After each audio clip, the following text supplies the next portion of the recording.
In today's video, we're going to be ranking every building in Clash Royale so you can win more games ASAP. Let's go. Coming in at number 12, we got the Barbarian Hut. Bro, I genuinely tried to find a reason to move this higher. I went through Royale API, checked leaderboard decks, looked at even the usage data across multiple ladder metas, but the Barbarian Hut is not showing up anywhere that matters. 6 elixir for a building that spawns slow, weak barbarians that your opponent handles with basically any spell or troop doesn't sound right to me. The elixir trade is almost always negative, and there are much better buildings like the Tombstone and the Goblin Hut if you're looking for defense for cheaper, in my opinion. Also, the barbarians it sponsored are just too slow for this meta. By the time they get any value, your opponent has already committed their push or cycled back around because it costs 6 elixir and it takes time to cycle back, and in my opinion it just looks weak. So unless Supercell gives this thing an evo or a serious rework, it's gonna stay dead last. If I were you, I wouldn't spend any resources here. Coming in at number 11, we got the Elixir Collector. The Elixir Collector used to be one of the most broken cards in the game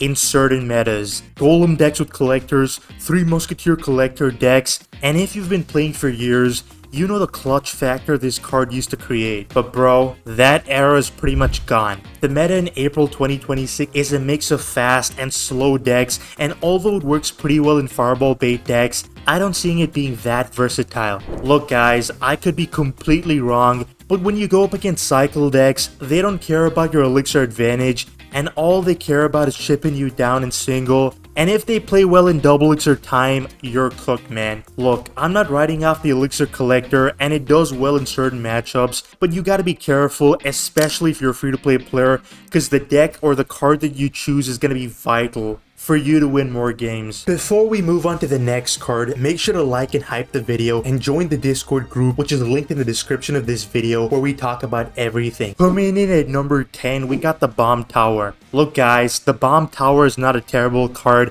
and I want to say that before I explain why it's at number 10. It deals area damage, it handles swarms like Royal Hogs, and cards like the Goblin Gang better than almost any other building. And the Death Bomb on Destruction is genuinely underrated if you ask me, and a lot of people constantly forget about that. But here's my problem with this card for this meta. It can't hit air, and that's a big problem. And right now, you're seeing cards like the Balloon, Lava Hound, Minion Horde Evo, Balloon Hero across so many archetypes, and running a building with a complete air blind spot is just a liability that you have to constantly work around or just make up for it. For 4 elixir for just ground in this meta is just not something I would be comfortable suggesting. In Hog or Minor Control decks, it can do solid work as a stall building and the Tornado synergy is good, but right now for this card I think it's way too matchup dependent to rank any higher than 10 in my eyes. Coming in at number 9, we got the Inferno Tower. The Inferno Tower is a Clash Royale legend if you ask me when I was 16. It has been relevant since the beginning of the game, and the reason is quite obvious. Whenever a giant or golem walks at you, you can just drop this card and it melts them. But now, there are a lot of counters in play, so you need to be very careful with how you use this card. Right now in this meta, there's a lot of answers for it everywhere. Zap resets it, Lightning resets it, and deals damage on top. And if you look at any decks running those spells, which is a lot of decks by the way, you pretty much have a free answer for the moment you see the Inferno Tower. And with the Evo buildings in play like the Cannon, Tesla, and the Cage Evo, this is gonna be slightly on the lower end of the tier list. But dude, this card cooks hard against beatdown heavy matchups,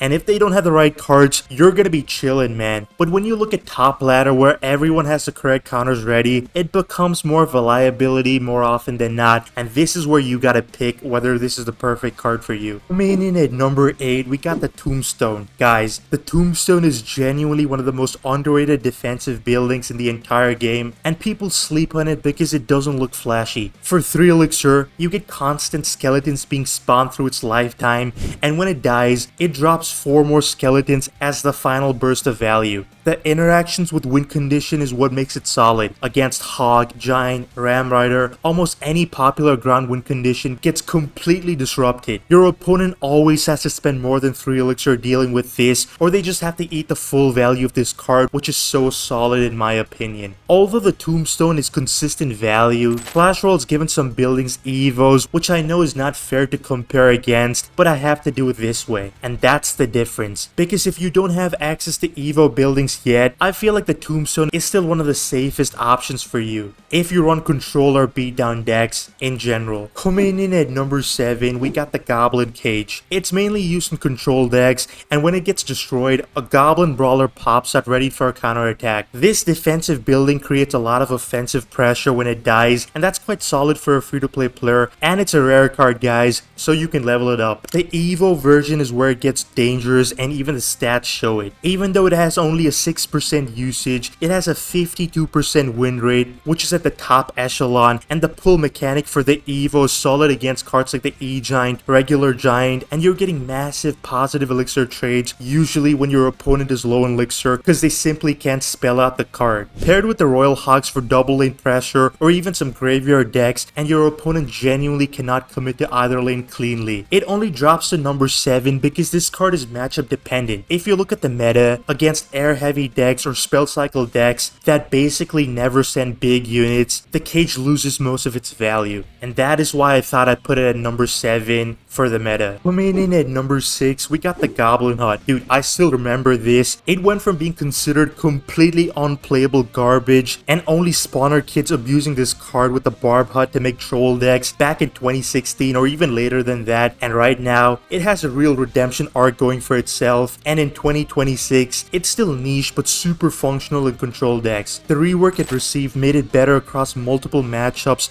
without making it broken in any specific one, but it feels a lot more defensive centric because you get a lot of spear goblins spawned, which can get quite overwhelming on defense. If you ask me, I personally like the older version where the spear goblins kept spawning every second or so, but hey, maybe it's just me. And even though it feels defensive, it can't stop a push on its own, and it needs the right supporting cards to get good value. As far as I've seen for the meta, it's mostly used in graveyard decks right now, and the only point of contention is the versatility in my eyes. Coming in at number 5, we got the Goblin Drill. The Goblin Drill is already one of the most annoying cards in the game, and even the regular or the evo version feels the same. It feels like your opponent has to have a direct answer or they're taking free damage, man. The evo Goblin Drill especially has the same core stats, but it comes out twice when its HP is around 66% and again at 33%, where it drops 2 goblins each time after the update, and if you ask me, it changed the evo from being one of the worst in the entire game to a top tier evo, and even pro players regularly use it.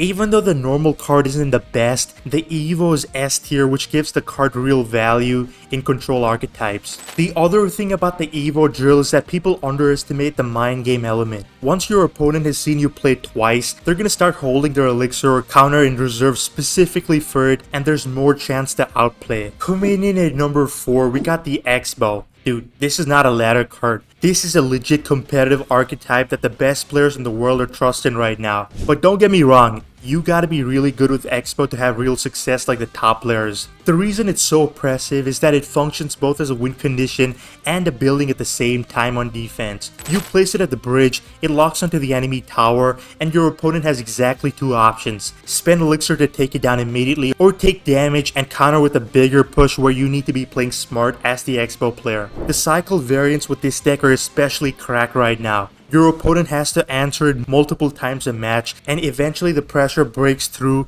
if you track their main counter. The only reason it sits at number 3 is because it has a high skill ceiling, but when it clicks, it's unstoppable because you got that option to spell cycle as well with this deck. Coming in at number 3, we got the Mortar. I want to talk about the Evo Mortar because I think a lot of players are sleeping on how strong this card actually is. The complaints from competitive players about it being too broken or just not coming from nowhere. This card does real damage if your opponent is not immediately prepared.